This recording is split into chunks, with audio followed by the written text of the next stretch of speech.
na wewe ukiwa kama mwanangu. Kubwa ni moja tu mwanangu.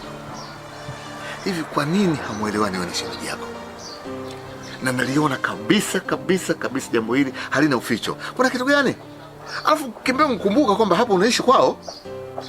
Na mke mtu kila siku huwa anakuwa waziri mkuu wa nyumba. Hasa kama unafanya vitu vya ajabu itakuwaje? Baba, mimi sina tatizo na mtu. Na sio kama tuelewani. Na hisi wao ndo hawanielewi mimi. Hakuelewi? Hakuelewi kivipi Kimbegu? Na kwa nini usikuelewe? Kwa sababu Kimbegu, kwa hili huwezi kuniambia kitu.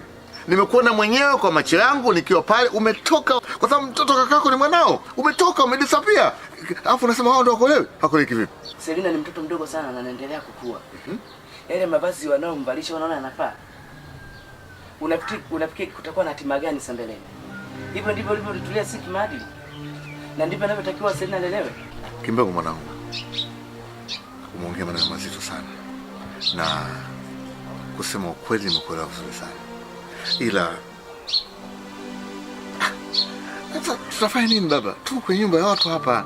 Tunaishi kwa nyumba ambayo haituhusu sisi mwanangu. Baba. Nilihisi utakuwa mstari wa mbele kulikemea hili. Unasema tuko kwenye nyumba ya watu? Nyumba ya mtoto wako ni nyumba yako pia baba. Sawa, ni kweli. Kweli nyumba ya mwanangu ni nyumba yangu pia. Imani zinapishana na jambo kama hili baba.